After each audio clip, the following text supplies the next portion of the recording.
नाजरीन आदाब। खबरों नज़र के साथ मैं हूँ रेशमा फारूकी। खबरों नज़र के शुमारे में पेश है सियासी, इक़्तिसादी और समाजी शोबों से मुताल्लिक़ कुछ अहम खबरों का तज्ज़िया।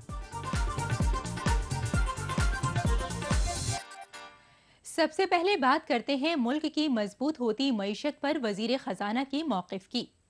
मुख्तलिफ सतहों पर की कोशिशों की बदौलत एक अलग सांचे में ढलती मुल्क की मईशत को हुकूमत ने हर एक सूरत हाल का सामना करने के काबिल बताया है।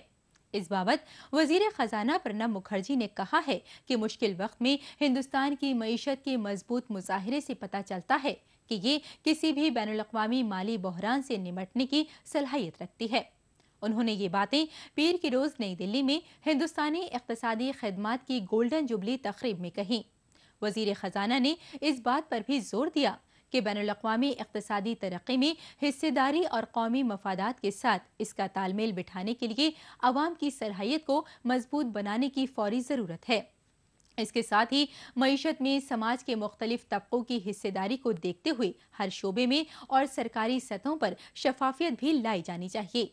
जनाब मुखर्जी ने यह भी साफ किया कि हुकूमत सिर्फ अपने बूते पर हिंदुस्तान की अजीम मईशत के हर पहलू की इस्लाह नहीं कर सकती है। उन्होंने कहा कि अगर मुल्क तरक्की की रफ्तार जारी रखते हुए माशी एतबार से मजीद ताकतवर बनता है तो हम आलमी मईशत के लिए इस्तेहकाम का एक अहम जरिया बन सकते हैं। इस हवाले से हमारे नामानिगार ने मारूफ इक़्तिसादी तज्ज़ियाकार AK जैन साहिब से बात की और उनसे पूछा कि मुल्क की मईशत को हर एक सूरत हाल से निमटने के काबिल करार देने के वजीर खजाना प्रणब मुखर्जी के बयान पर आपका क्या तबसरा है? इंडिया के सामने दो बहुत बड़े चैलेंजेस हैं। एक तो पॉजिटिव बैलेंस ऑफ पेमेंट को मेंटेन करना। अगर हमारा बैलेंस ऑफ पेमेंट पॉजिटिव हो जाता है तो बाकी सब ग्रोथ बहुत आसान हो जाएगी, जो अभी तक नहीं है। और दूसरा है, हमें फॉरेन एक्सचेंज के जो हमारे रिजर्व्स हैं उनको मैनेज करना है। फॉरेन एक्सचेंज के इन्फ्लोज तो हैं, बट इनको कैसे मैनेज किया जाए। हमारे जो इंटरनेशनल डेट्स हैं वो कम होने चाहिए। तो इंडिया के लिए तीन चैलेंज रहेंगे। एक है अपना बैलेंस ऑफ पेमेंट, इसको किसी भी तरीके से फेवरेबल बनाना। अगर रियल टर्म्स में ग्रो करना है तो हमें फॉरेन एक्सचेंज के जो हमारे रिजर्व्स हैं उनको मैनेज करना पड़ेगा। अगर वो मैनेज नहीं होंगे तो ये समस्या ही रहेगी। हमने उनसे ये भी दरियाफ्त किया कि जनाब मुखर्जी ने आलमी इक़्तिसादी तरक्की में हिस्सेदारी के लिए अवाम की सलाहियत को बढ़ाने और मजबूत करने की बात कही है। इस बारे में आपका क्या कहना है? देखिए, ऐसा है कि हमारा देश बहुत सारे स्टेट्स में डिवाइडेड है और हर स्टेट को कॉन्स्टिट्यूशन में इंडिपेंडेंट पावर्स दी गई हैं, जिसमें स्टेट्स अपनी फिस्कल पॉलिसीज़ को तय कर सकते हैं। तो एक तरह से तो अच्छा है कि हर स्टेट के पास में ऑटोनॉमी है अपनी पॉलिसीज़ बनाने के लिए। पर इस ऑटोनॉमी से, जो हर स्टेट को हम अलग अलग ऑटोनॉमी दे रहे हैं, इससे देश के विकास में दिक्कत आती है, क्योंकि हर स्टेट अपनी अपनी पॉलिसीज़ बनाता है और कहीं पे भी यूनिफॉर्मिटी नहीं होती। तो इकोनॉमिक डेवलपमेंट के लिए ये एक बहुत बड़ी रुकावट महसूस की गई। और इसी चीज़ को समझते हुए गवर्नमेंट ने एक नया एक्ट लेके आ रही है। गवर्नमेंट उसकी तैयारी कर रही है, गुड्स एंड सर्विस एक्ट। तो ये जो एक्ट है ये पूरे देश में अप्लाई करेगा और हर स्टेट इसको एक्सेप्ट करेगा। इसका ड्राफ्ट तैयार है, ये स्टेट्स के साथ में डिस्कशन में गवर्नमेंट अभी इन्वॉल्व है और उम्मीद है कि बहुत जल्दी ही इसको एक सरकारी कानून की तरह ये लागू कर दिया जाएगा। और इससे जब जीएसटी लागू हो जाएगा तो पूरे देश में एक यूनिफॉर्मिटी आएगी और उससे यूनिफॉर्मिटी से देश की इकोनॉमिक ग्रोथ को बल मिलेगा। हमने उनसे ये भी दरियाफ्त किया कि पिछले कुछ अरसे से ऐसा देखा गया है कि हुकूमत अपने कई फैसलों के जरिए मुल्क में यकसा इक़्तिसादी पॉलिसी नाफिज करने की कोशिश कर रही है। इसके पीछे क्या वजह हो सकती है? प्रणब मुखर्जी साहब बिल्कुल सही कह रहे हैं कि अब समय आ गया है कि जब जहाँ पे हमारी इकोनॉमी में जनता का पार्टिसिपेशन बढ़ना चाहिए। जनता मतलब प्राइवेट सेक्टर।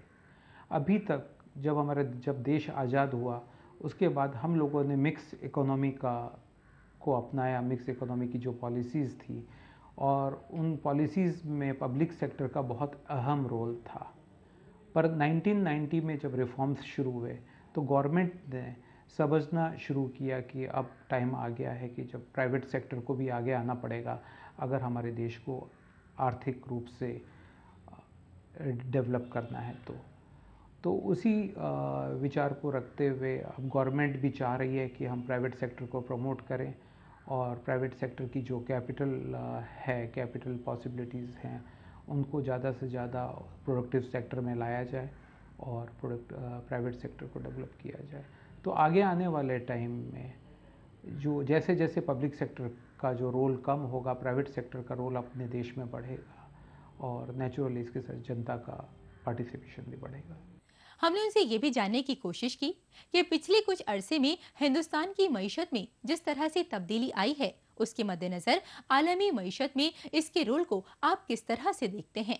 देखिए, आज पूरी दुनिया देख रही है कि हिंदुस्तान की इकोनॉमी कंसिस्टेंटली ग्रो कर रही है। करीब 8% की ग्रोथ हमें पिछले 5-6 साल से लगातार मिल रही है और ऐसा लगता है कि ये ग्रोथ का जो पैटर्न है अगले 4-5 साल तक बना रहेगा। और इस ग्रोथ को देखते हुए जो बाहर के जो देश हैं, जो विकसित देश हैं, वो इसको एक अच्छी तरह से वो उसको देख रहे हैं और वो चाहते हैं कि इंडिया धीरे धीरे वो इकोनॉमी डेवलप करे इकोनॉमिकली और वर्ल्ड की इकोनॉमी को सपोर्ट करे।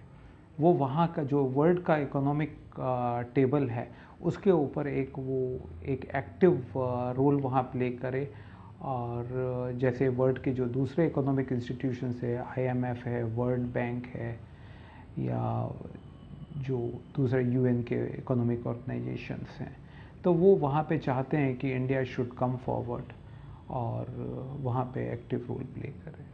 हमने उनसे ये भी जानना चाहा कि इक़्तिसादी तरक्की और आलमी मईशत में हिस्सेदारी की राह में हमारे सामने किस तरह की चुनौतियाँ हैं। देखिए, फाइनेंस मिनिस्टर साहब जो कह रहे हैं मेरे ख्याल से बिल्कुल ठीक कह रहे हैं, क्योंकि हिंदुस्तान की जो इकोनॉमी है वो हिंदुस्तान के जो अंदर के जो फैक्टर्स हैं उनसे चलती है। हमारी इकोनॉमी विदेशी जो इकोनॉमिक पॉलिसीज़ हैं या जो डेवलप कंट्रीज़ की जो पॉलिसीज़ है उनसे ज़्यादा अफेक्टेड नहीं होती। We are insulated. हमारी जो इकोनॉमी है वो या हमारा जो प्रोडक्शन है तो वो हमारे कंजम्पशन से मैच होता है। अभी भी हमारा कंजम्पशन जो एक्चुअल कंजम्पशन है, जैसे स्टील का कंजम्पशन है या स्टील का कंजम्पशन है पर कैपिटा, वो बहुत कम है। तो जब तक वो कंजम्पशन लेवल हमारे कम हैं तब तक हमेशा वहाँ पे स्कोप रहेगा फर्दर इंक्रीज़ के लिए। और जब स्टील और सीमेंट जैसे कंज्यूम होते हैं तो बाकी चीज़ें अपने आप कंज्यूम होंगी और इकोनॉमी को एक ताकत मिलती रहेगी, कंजम्पशन होता रहेगा। तो मुझे नहीं लगता कि हमें कोई ज़्यादा चिंता की ज़रूरत है कि हमारी इकोनॉमी में कोई डाउनटर्न का स्कोप दिखता नहीं है। और अब बात करते हैं नेपाल के